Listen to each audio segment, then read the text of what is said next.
this is something I've never done before.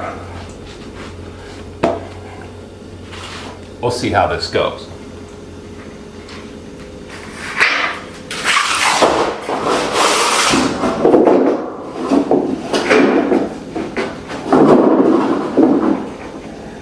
That's not the hard part.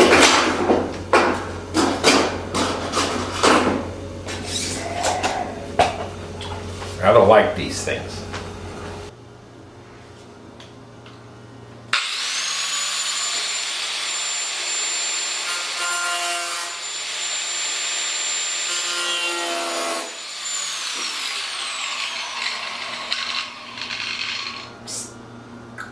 How do I make it not throw sparks at me?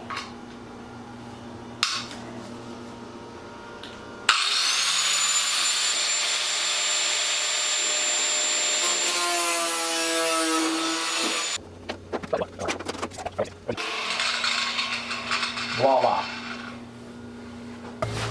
I've got 6 shears here. I'm sure one of them is the right one to use, but I'm not sure which one. So I'll try them all. I do know that this one is maybe right hand, and this one is left hand. No, this one is, because they're different. We'll see how it goes. I think I'll try this one first, because it looks like it's for going straight.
I think it's supposed to be this one. These ones seem to actually work pretty well at cutting the stuff.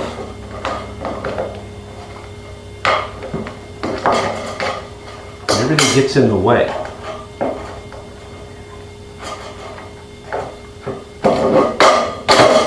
Well, that was going to hurt, wasn't it?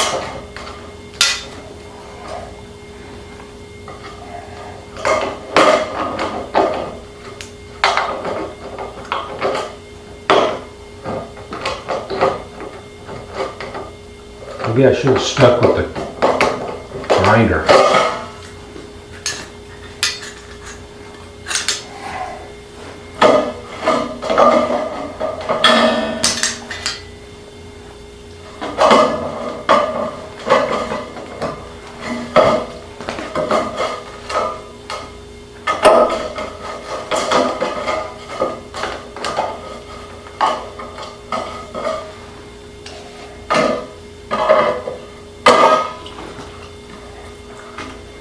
Well, that's ugly. That actually worked pretty well. I figured out the shears. I was using the straight pair and keeping the bite up against it tight. The first one I didn't do such a great job of it. It ended up, I don't know if you guys can see that, but it ended up kind of raggedy. But the last one, where I figured out how I need to keep the bite right up against it and take little nibbles, worked out pretty well. So I'm gonna kind of smooth out the edges of these things so they're not quite so sharp and lethal. Same thing with the corrugation, and we'll see how that goes.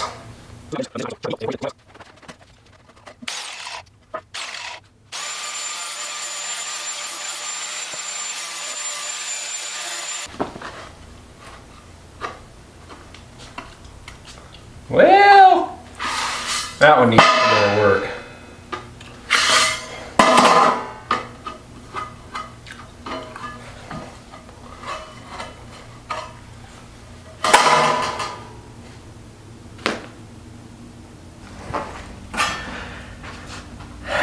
So that cutting wheel creates a lot of really sharp edges on these. So I'm going to use this flap wheel to try to knock it down. I may have to use a grinder, I don't know. It seems to, it worked on that end okay. We'll see how it works on this end.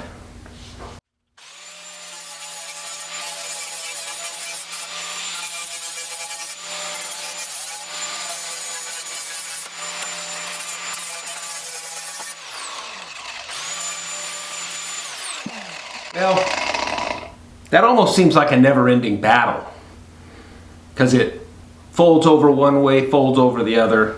Maybe a file would work better. I don't know. Once it's buried in the ground, who's going to care?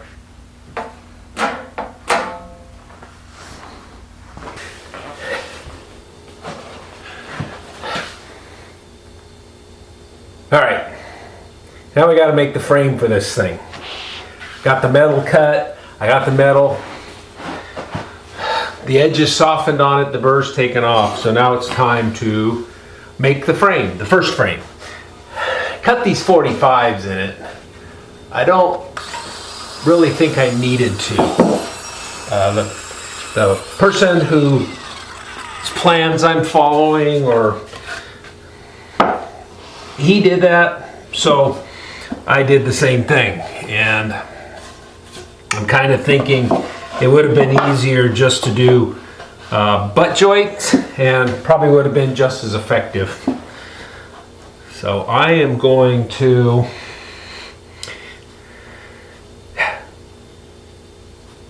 drill these things to get exactly what it is I need. I like drilling holes first, even though the screws I'm using are self-tapping, if you will. I still kind of prefer to drill them ahead of time.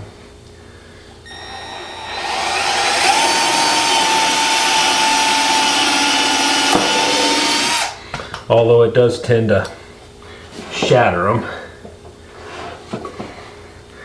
I'm going near the butt of the 45-degree angle so that it has more meat to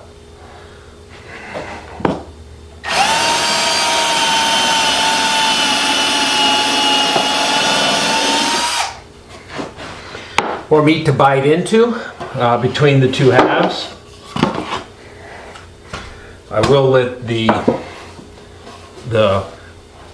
screw bite its own way in on the second piece.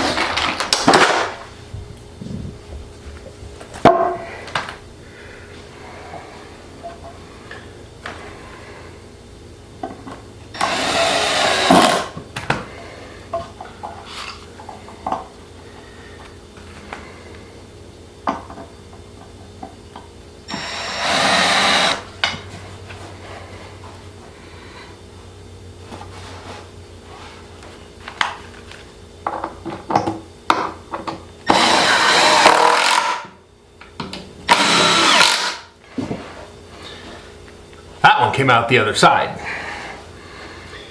I'll fix that later.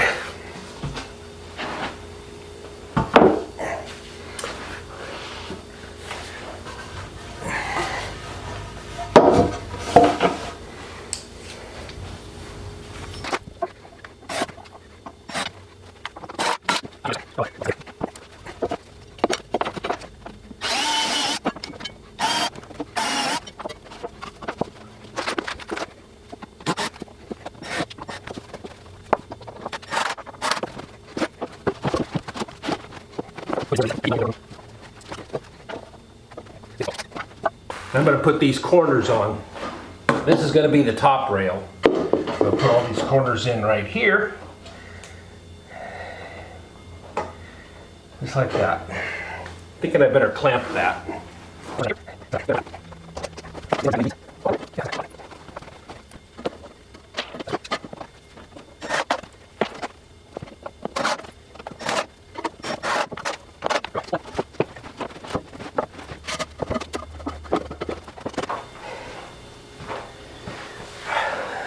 All right, all four corners are on. I discovered why they weren't staying on. I was using a T15 bit, and these are T20 screws. So when I put the right bit on, they held on fine. Now I got to put the other rim on. So I'll get this out of the way, set it over it. I think that'll work.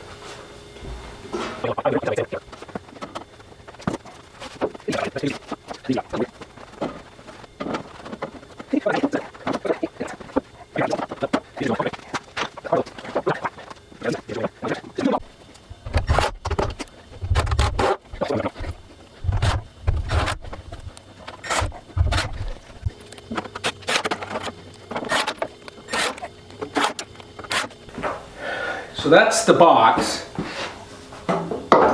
It's pretty sturdy.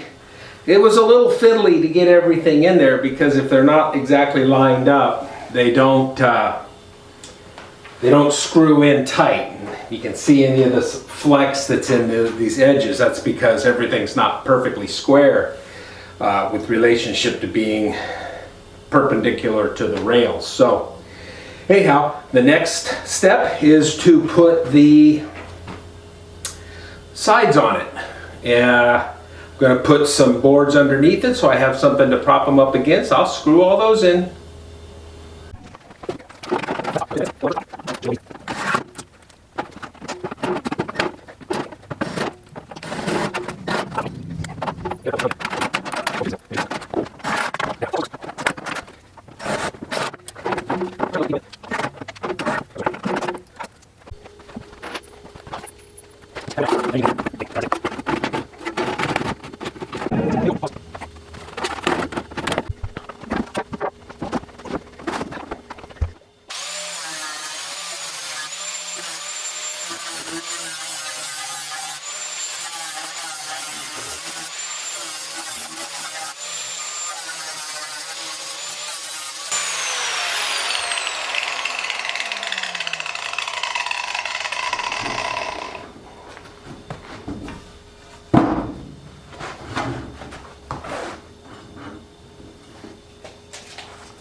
Perfect.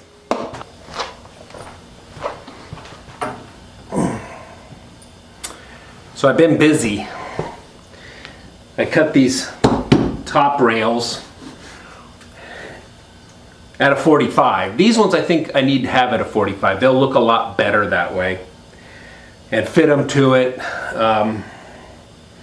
That went okay. Cutting 45s through the 1.5 inch direction isn't too bad. Cutting it the other way is a pain.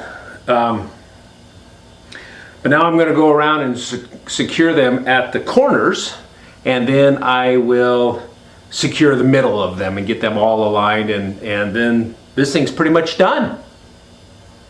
I have clamps all over this thing to keep it aligned.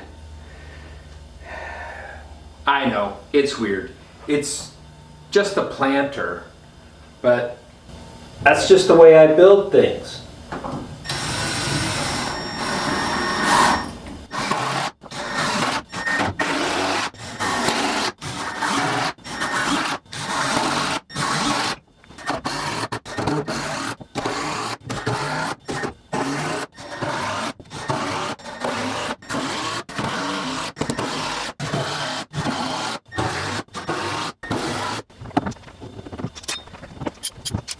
So there it is. Put a coat of paint on it probably, just to protect it.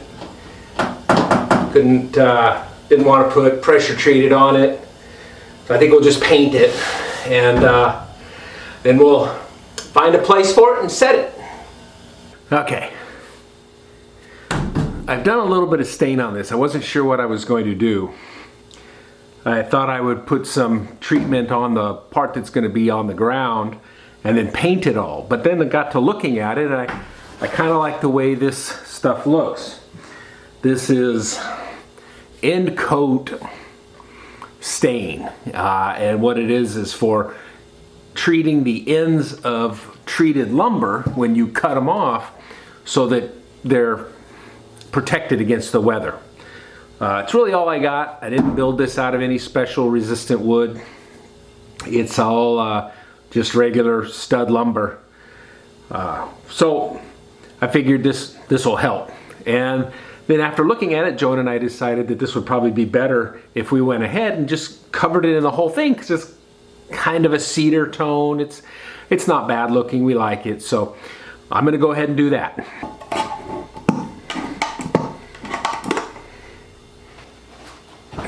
It likes to run everywhere, so you kind of have to be careful or it leaks all over everything. It kind of covers really well, or easily, let's put it that way.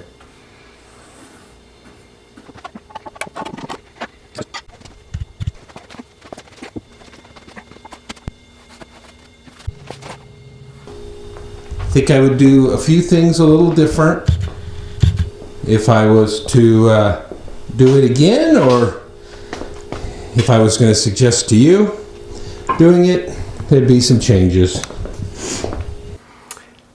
I mentioned that I would do a few things different. I followed some plans. I watched a YouTube on building these things, and I'd do things a little differently if I build another one, or when I build another one, because I think I'll end up building another one. I wouldn't miter these top rails. This one, yes. These side ones, no. Or the bottom one, either one. There's no reason to make a 45-degree angle for those, and if I just made a butt joint, it would be a lot easier. Wouldn't have to try to cut those 45 degrees, and I think it would work just as well. I also wouldn't use flashing in the corners, the 4-inch flashing on the corners, because if you don't get those put in perfectly, then one or two of them have to flex, and then you end up with the metal having a ripple in it. And there's really no need for that. I think what I would do next time is I would use a couple of 2x4s butt joined together to make that corner, and I would either toenail them into the top and bottom rails, or I would pocket screw them, or maybe just toe screw them. Is that a thing? But that's what I think I would do with those next time, because it's going to be a lot easier to cut 8 of those boards exactly the same length and make nice square corners so the whole thing is plumb and perpendicular. I made these corrugated sides the same 18 inches that I wanted the box height. And in his video he had said make them an inch less, 17 inches instead of 18 inches. And that was smart, because as you saw, that cutting of the corrugation is not real accurate, and it doesn't necessarily come out to be exactly what you wanted. And by the time everything is put in there, I had to trim the edges of it so that this top board would fit flush against it and not be sitting on top of the corrugation. So making those things an inch shorter is a smart thing. This one's a little bit too big. It's about 4 feet by about 6 feet. And because of that, I ended up using more lumber than what I would have wanted to. I think a little bit of optimization of the materials could be had. If you shoot for making it about 5 feet long and about 3 feet wide, you can get an end and a side piece out of one 8-foot 2x4. The top rails are a little bit different story, and you could optimize that down a little bit more if you wanted. But then if you did that, you could probably make just the box part out of 4 2x4s rather than 6. Not that 2x4s are real expensive, it's just, you know, I ended up with these extra pieces cut off, and I don't know, it just seems like I would rather optimize it and get that part of it all figured out. So it's been a fun build. I've enjoyed building it. It was a long day doing it, getting up and down off of the floor. I was kind of sore for a little while. There's muscles that I don't get to use normally, and we're looking forward to setting it in the yard. We need to do that pretty soon. It has started raining. It rained 2 inches yesterday, which is a lot of rain. I haven't gotten that much or seen that much rain in one day here in an awful long time, if ever. But it just kind of rained all day long. So we need that to stop so we can get out there and level it. That's one of the benefits of it being a little smaller. You might not have to level as large of an area to set it down. But we're hoping to get that done real soon, because the contents of the bucket garden are going to go in this. I don't want to leave the buckets full of dirt all year long, so we're going to put it in this. We're going to mix it into a compost pile that we've been nursing for a couple of years and kind of build that up. So hopefully we'll get a dry day or two here in the next week so that we can accomplish that. So anyhow, if you want to see how that goes forward and watch us do that, subscribe down below, and then we'll see you next time. Thanks for watching.